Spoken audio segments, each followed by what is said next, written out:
Alright mga boss, tuturuan ko naman kayo kung paano mag-install na loud horn with relay. Ayan, loud horn with relay. Sa napakadaling paraan. Mga bossing, so unang-una sa lahat, kung hindi nyo pa nahuhubaran yung mga Mio Sporty nyo, hindi na natatanggal yung mga yan, mag-refer na lang kayo sa video na to. Ayan. Tapos panoorin nyo na lang kung paano tanggalin yung buong kaha ng Mio Sporty. Hindi naman required tanggalin lahat ng kaha, pero mas maigi na tanggal lahat para mawiringan nyo ng ayos at malinis, no? So start na tayo mga bossing. Maging familiar muna tayo sa gagamitin nating relay. Meron tayong common relay, yung automotive relay kung tawagin. Ayan, Bosch. Tapos ito yung specs nya, 30 amps. Tapos 12 volts. Nothing special naman doon. Basta yun ang tandaan nyo. Katulad sa mga sinasabi ko, yung mga old videos ko, double throw tong relay na to. Meron kasi yung naglilipat-lipat yung output dito. Kapag kunwari hindi siya nag-trigger, nandito yung output. Tapos kapag pinindot mo naman yung switch or nag-trigger, dito naman lilipat. Mawawala ng power yung sa gitna. So, ito yung explanation dyan kung paano i-wirings yung mga loud horn natin with relay. So, magsimula tayo sa 30, 85, 86, 87A yung gitna, tapos 87. So, ang gagamitin lang natin dyan mga bossing ay yung etong apat. Yan, yung gitna hindi na. Tatakpan na natin ang shrinkable tube. Tapos, paliwanag ko lang din, yung 30 ay madadirect sa positive ng battery or yung kulay pula. Pwedeng rekta sa battery, sa positive, lagyan nyo lang ng fuse. Pwede rin naman dun sa may susian, yung wire ng susian na may kasamang brown wire. Itatap niya siya dun sa may red wire. Sunod, itong 85 and 86, dun lang sa may saksakan ng stock socket, yung stock socket ng stock horn. Ilalagay nyo siya dito sa 85 and 86. Tapos itong output, ito na yung papunta ng tig-isang positive sa mga loud horn natin. Tapos yung negative, sarili nyo na lang gabang. Tapos papunta na mismo directly sa horn. So tara mga bossing, no? Sana naintindihan nyo. Start na tayo mag-wirings. So ayan mga boss, so unang-una kong gagawin dito sa natin, no? Sa relay setup natin na loud horn, uunahin ko tong number 30. Parang pa-cross lang naman yan pag tinignan. Wiringas muna natin yung number 30, siya yung papunta ng positive wire. So dito ang gagawin ko, lalagyan ko muna ito ng wirings. Kailangan ganyan kahaba.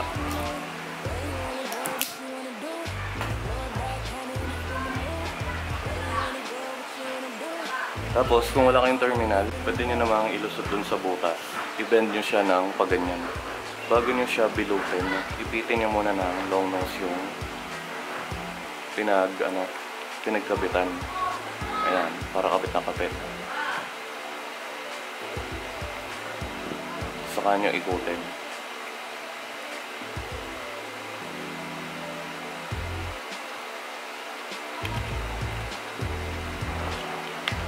Tapos, pwede na siyang higpitan ng ganyan. So, maganda rin hinangin to pag long term na paggamit ng busina. Pero sa akin kasi, demo vlog, nasa sa inyo na kung hihinangin nyo. So, kunin nyo lang tong wire na to. Ito, yung sa pinagkabitan ng susian.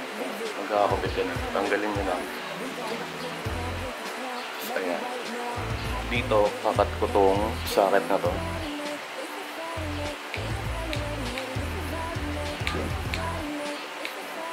Pagkagupit, lalabas na yung brown and red. So yung red ang pakay natin. Ayan. Kasi dito natin lalagay yung relay natin. Dito. So sukatin ko muna. Gagapong ng ganyan.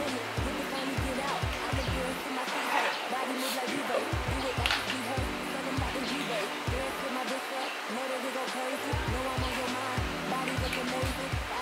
So yan, meron na tayong ganyan kahaba. Strip ko lang.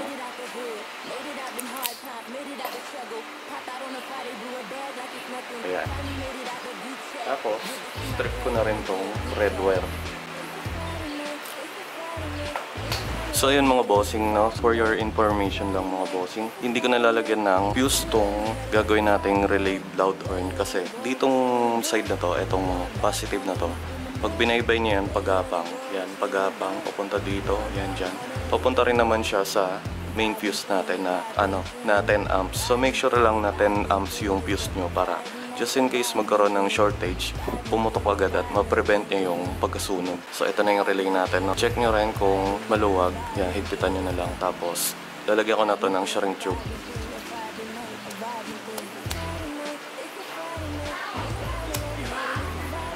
Yeah. Lalagyan ko na rin tong gitna kasi hindi naman natin gagamitin yan.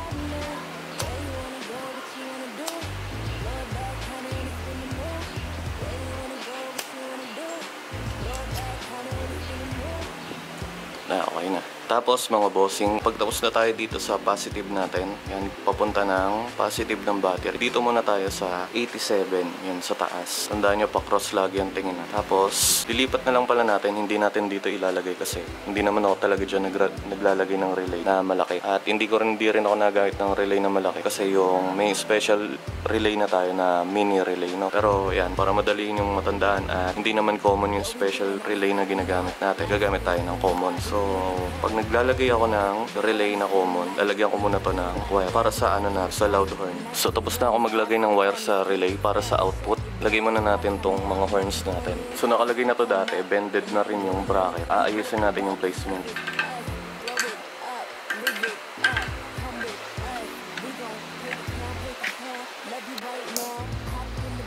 Bad trip, paputol na pala to. Palitan natin ng bago. So kailangan mga bossing, meron kayong tornilyo at ilagay nyo na tong isang bracket. Tapos yung pangalawa. Ayan, pagsamahin nyo na. Tapos ilagay nyo sa gitnang butas ng stay bracket. Ayan, make sure lang na diretso. Tapos ang gagawin natin, ibebend natin yung mga bracket pababa.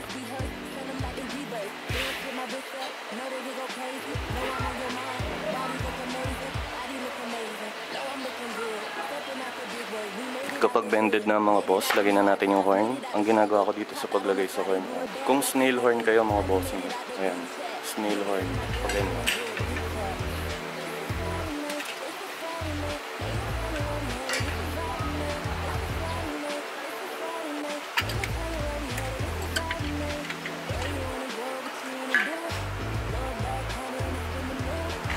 So ito na yung itsura ng placement ng loud horn natin, no? Ayan, snail type. Mas maigi na ganyan yung bunganga kasi 'di ba may butas yung smiley ng New Sport. Mas makakalabas yung ingay ng horn. Mas malakas. Tuloy na tayo sa wirings ng mga bossing. So ayan, bago ang lahat, naigpitan ko na yun. Luluwagan ko muna para malagyan ko ng wiring. Ayan, ibababa ko muna yung mga terminal para madaling lagyan ng wire. Kuha ulit tayo ng 10mm. Ayan, kahit anong bolt, dito natin ilalagay yung relay. Dito sa pwesto ng dating stock horn. Ayan, dito. Tapos meron siyang guide dito sa ilalim. Ayan, para pag lumog yung bolt ng stock horn, hindi gagalaw. Pero i-bend natin to. I-release natin. Para yung relay natin, ayan, nakaganyan. Sa 87 mga boss.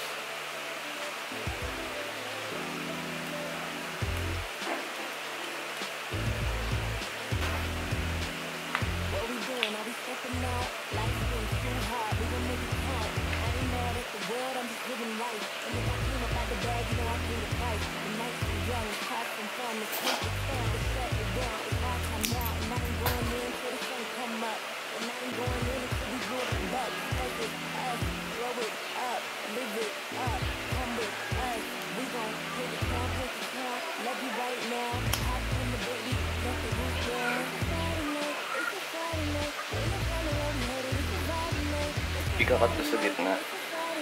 Strip lang. Kasi dudugtungan natin ang panibagong wire.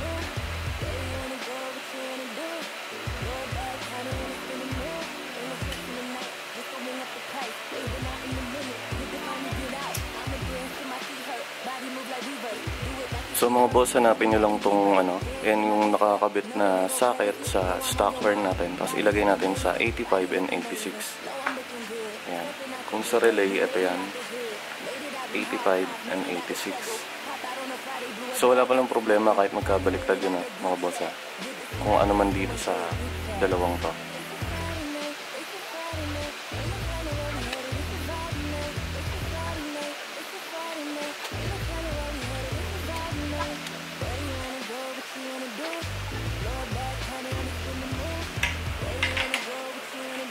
Tapos mga boss, itong sa 87 natin, yan yung dalawa. Ilagay nyo lang kahit saan na tig-isang terminal dito sa mga horn natin. No?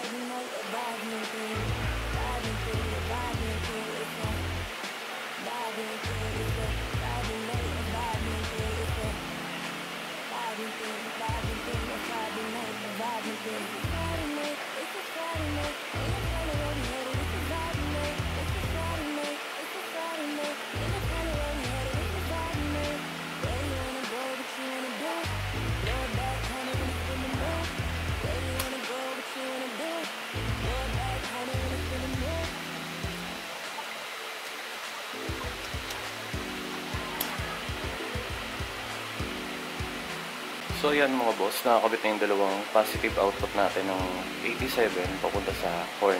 Ayan. Itong dalawang tong terminal na natira sa negative na yan ng battery. Kaya magpapagapang na. Tapos itong sa number 30, mga boss, since nilipat natin, pagkapangalan natin, hindi na magiging boss na. Papunta dun sa may sakit ng susian. Wala. So para tuloy-tuloy tayo, lalagyan ko na rin ng wire tong dalawa papunta ng negative.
So yan mga boss, nalagyan na natin ng wire yung dalawang natitirang terminal ng loud horn.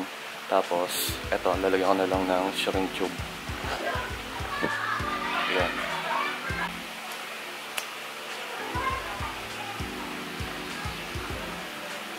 Tapos, ito yung red natin, no? Yung sa number 30.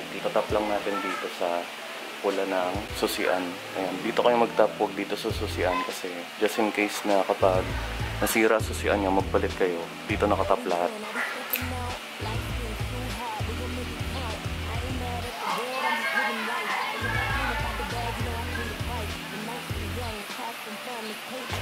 Tapos itong negative natin, isama na rin natin yung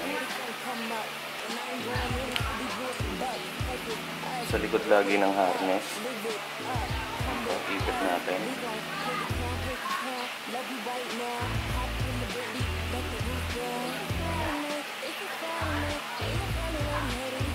Ayan. So, ipit-ipit na lang sa mga guide ng harness. Tapos, mga bossing, nasa sa inyo kung electrical tape, yung iaano nyo dito kasi hindi nyo malalagay ng shrinkable tube or pwede nyo tanggalin yung terminal.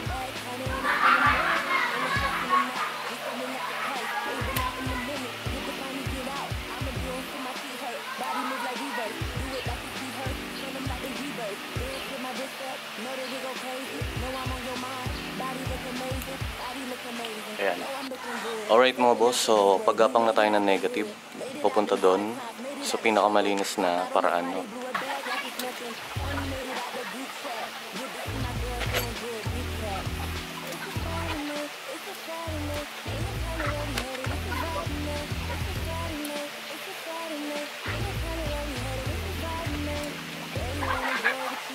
So yan mga boss, ito na yung itsura ng wirings natin, no?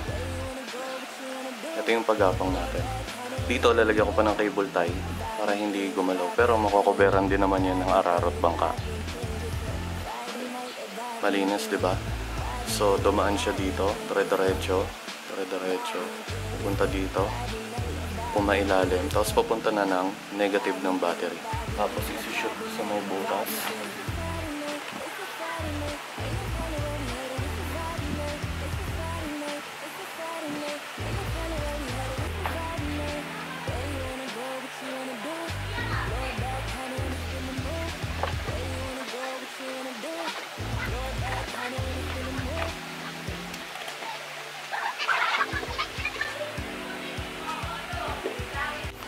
Alright, so ito na yung wirings natin, no? Yan. Ayusin ko lang tong ibang naiwan natin. Tapos yun dito.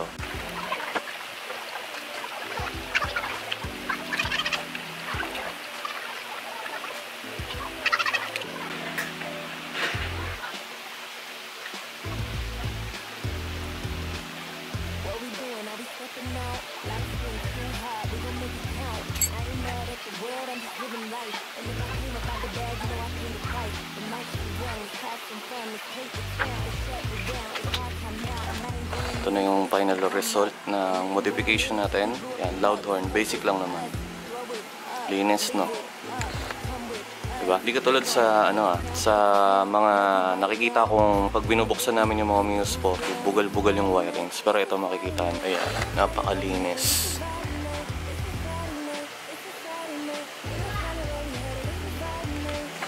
So, paano mga boss, yung testing na tayo. So, ayan mga boss, successful yung installation natin at ayan. Kaya na-andap-andap, tinanggal ko muna yung natin, no? Battery drive enhancer. Tapos yung full wave, tanggal din. Ayan, kaya medyo mahina. So, advice lang mga boss, kapag nag-loud horn kayo, required kayong fast charge or full wave. Mas may kapag full wave mga boss niya kasi laging full charge yun at the same time may limiter para hindi overcharge yung mga battery nyo. Tapos, dapat battery operated din. Yan, yung mga combo natin, no? So, hintayin lang natin mag-charge kasi naka-stop charging. Ayun, nakita nyo naman yung rectifier. Tapos, testing na natin.